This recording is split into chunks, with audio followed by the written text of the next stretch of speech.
Hello, everyone. I'm Dr. Jonathan Reichental, and I'm thrilled to be with you to be part of this Connected Towns and Cities event in Ireland. I was born and raised in Ireland, so it's always a great privilege and honor to be able to give back in some small way. I'm going to spend the next few minutes speaking with you about the global smart and connected cities movement. I want to tell you about things that are working well and perhaps some of the things that need some work. During my time together, I'd love for you to tweet. Here's my Twitter handle, and I will retweet and respond to the best messages that I see posted. So our future belongs to cities. Today, over 50% of all people live in an urban context, and that's going to grow considerably over the next 20 and 30 years. About 3 million people move into cities every single week, and we're building the equivalent of Manhattan somewhere in the world with infrastructure every month, and we'll do that for the next 40 years. Cities are probably the most complicated thing that humans have ever built, and they are probably the most successful of all human inventions. They've brought billions of people out of extreme poverty, creating opportunities in education and in healthcare and economics, and access to more free time and entertainment. In fact, in the period 2008 to 2015, about 200 million people in India were brought out of extreme poverty. That means earning less than $1 a day. 200 million people were brought out of extreme poverty into the working classes and beyond. Cities have been very successful, and this will be the century of cities. However, during the 20th century, we had a great big party. And now in the 21st century, we've got a bit of a hangover. Our cities have been successful, but they have also created a lot of challenges, including challenges that we have yet to solve.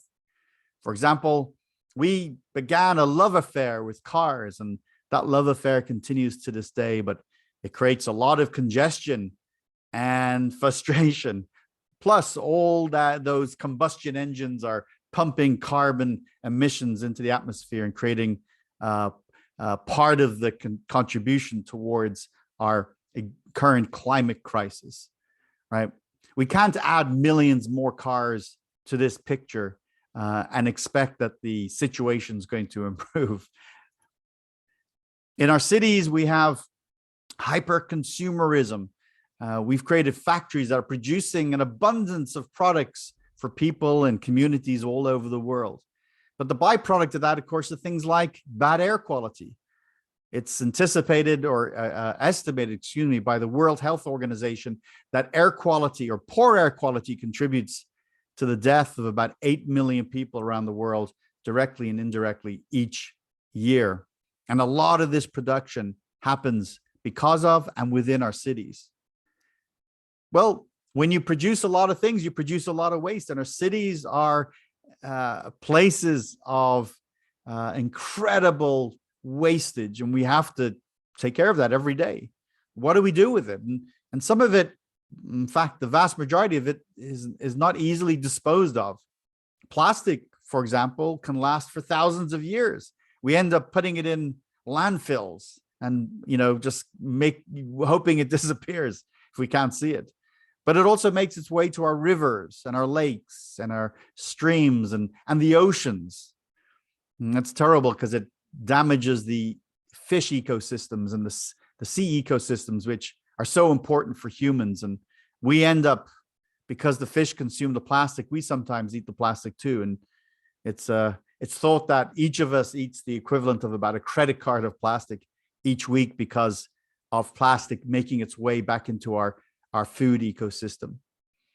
And even though our cities have provided amazing opportunities for billions of people, not everybody is prospering. We do not have equality and inclusion in all our communities. Much work needs to be done, even in great American cities and European cities and Australian cities and cities all over the world. Some part of our societies are not being included. And until everyone has opportunity, our societies are not equal. We don't have opportunity for all of us. And that's something that needs to be resolved. And it's our cities that are amplifying the problem, and it needs to be resolved. Of course, the 800-pound gorilla in the room is the climate crisis. I think we've all now come to the conclusion through the scientific consensus that human behavior, particularly the production of carbon emissions, has contributed greatly towards the average temperatures of the Earth increasing over the last century or so. And we're reaching a critical point. Now, if we're going to solve or at least manage this problem, because perhaps it's not reversible anymore, we can slow it down a lot so it's manageable, we're going to do that in our cities, right? Also, cities are at the brunt of this, right? We have about 535 cities on coastlines representing about 1.5 billion humans, and it's coastlines that are already experiencing the effects of something like sea level rise, but they also experience the impact of hurricanes when they happen more frequently, and when they do happen, they're stronger. And some communities, of course, around the world are suffering from drought. When there's drought, it's longer and more severe. So it's our cities that are at the front line of climate change, as well as being where a lot of this problem can be innovated around, and we can begin to find solutions and start to manage the issue. Being tactical for a second, getting down to sort of what it looks like in a lot of our towns and communities, is your typical government office. This one here being where San Franciscans get their driver's license, either get a new one or get one renewed. And this is how we often think about government. It's a little bit, well, it's quite a lot inefficient, right? And it needs to be upgraded. We don't like to sit in a room like this and spend our day, waiting for our number to be called. And perhaps when we do go up to the counter, we're missing a document, and then we have to go home and come back again. It's not something we look forward to. It's quite inefficient. When in reality, what we want to do is we want to be able to use our digital devices. Government is due for a significant makeover. We need to move from this sort of analog world that we have today to a digital world, and cities and towns and all levels of government are beginning to get on this journey of digital transformation. So you can access a large number of services just from your device, right? And this represents a lot of opportunity for cities and towns, but also for providers to help make this happen. And this is actually one of the areas where we see good results. So this is things that are going well. It's easier to digitize an analog service like a form that you would typically need to go to an office for, put that form on a smartphone, than it is, say, to apply a massive Internet of Things infrastructure or upgrade all the street lights. Those are harder projects. Now, the towns, the connected towns and cities movement is an incredibly diverse topic, impacting things like our buildings and health and education and energy and public safety. And so these are things that are very deeply connected, if you like, to every one of us. These are not abstract things. These are things we think about all the time for ourselves, our family, our friends, our organizations. And in each of these areas, there is a lot of room left for innovation. In fact, we need mostly innovation to be able to tackle the problems and challenges we face in each of these in our communities. So it is a great opportunity, right? Frost and Sullivan says that over the next 4 years only, the actual market value for providing supporting innovation, particularly technology, to support our connected towns and cities, being worth about $2.45 trillion. That's with a T, trillion. And over the next decade, this activity to improve and upgrade and enhance our community so it provides better services will generate over $20 trillion in economic value around the world. right? Not in Ireland, around the world, to communities in every country in the world. So what's actually working right now? What things are we doing? I love this example of the great city of Paris, not too far there from Dublin. I visited many times myself. And what you're looking at here is a future rendering of a project that's been approved. And this is the creation of an urban garden at the center of Paris. Here you see the Champs-Élysées with in the foreground there, you see, right in the distance, you see the Arc de Triomphe. And, there's been a significant reduction in cars here, lots more trees, a lot more support for people. Because what's happened is, the center of Paris has become very popular, and there are a lot of accidents, and it can be polluted and noisy, and there can be a smell because of all the combustion engines and all the vehicles. There's just a lot going on, and that can't be the future we want. We want cleaner air, and we want more green space, and we want it to be quieter and more social. We want it to be more about placemaking, making it a fabulous area to hang out with your family and friends, and not just be a place for tourists, but be a place for Parisians to come visit. Now, as we innovate greatly in our communities in all over the world, we will see them shift as we begin to enter an energy revolution. Another good news story, another positive story of good innovation making a difference in our communities. Look, there's no question. I don't think anyone would argue that we are not losing our appetite for energy. As our cities grow, as we create mega cities of over 10 million people and have more and more of those in the world, we need more energy. We want it to be abundant. We want it to be clean, and we want it to be safe. And non-carbon services like wind, solar, and geothermal, and tidal, and even nuclear, these offer an alternative to oil, gas, and coal, which have dominated energy around the world for the better part of the previous century and more. And so we are in the beginning years of this rapid transformation. Here you see the city of Freiburg in Germany, where a lot of people have made the migration to solar, which will be the dominant clean energy in the future. It's wind right now, but it will be solar. And in this community, these homeowners, they don't get bills every month. They get a check. They get paid for producing excess energy, which is used for other purposes. I think I'd like that. I currently get a bill every month here in San Francisco, and I think I'd like to get a check instead. I think you would too.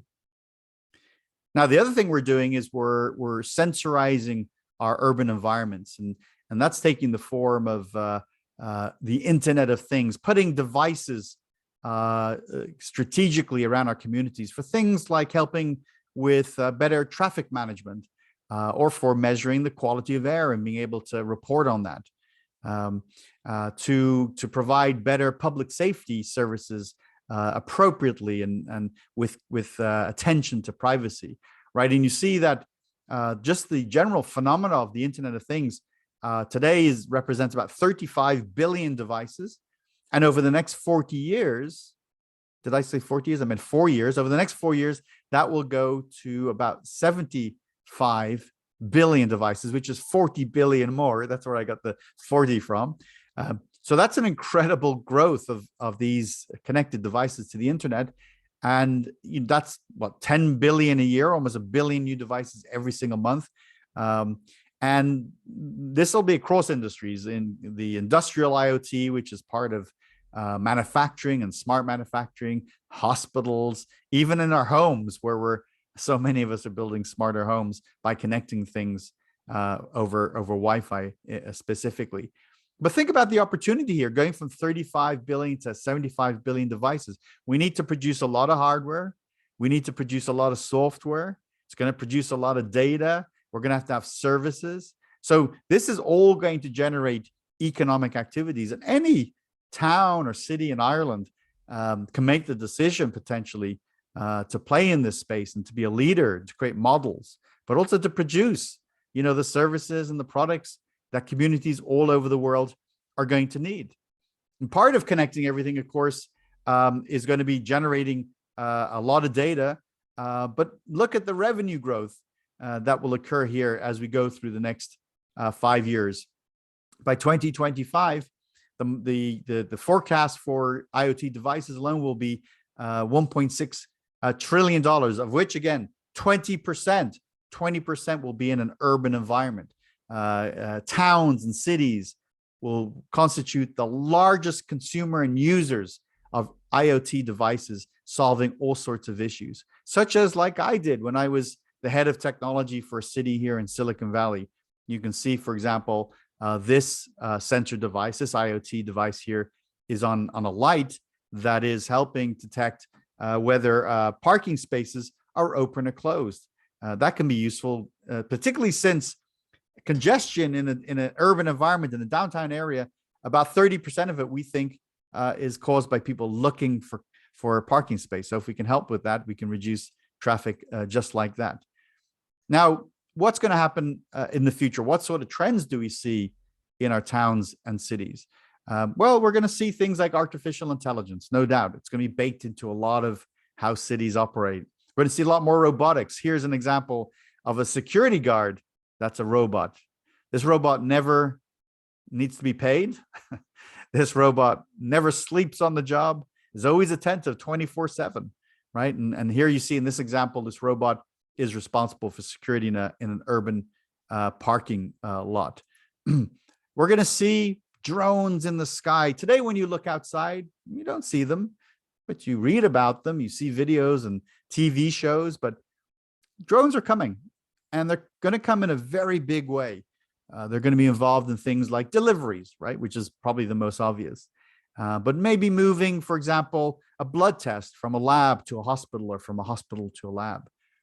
It'll do things like help with home inspections, or things like helping to extinguish fires, or give intel to the fire service so that they know how to tackle a problem when they arrive there. Drones are going to play a very big role, and we have to make sure that we are thinking about policy and regulation in our community so that we don't deploy these in the incorrect way. They'll be on our ground too.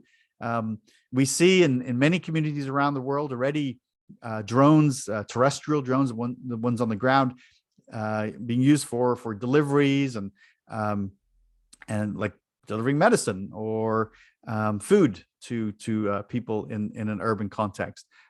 So again, we can anticipate this, and the challenge for all of us is to make sure that we do this in a way that's appropriate and beneficial.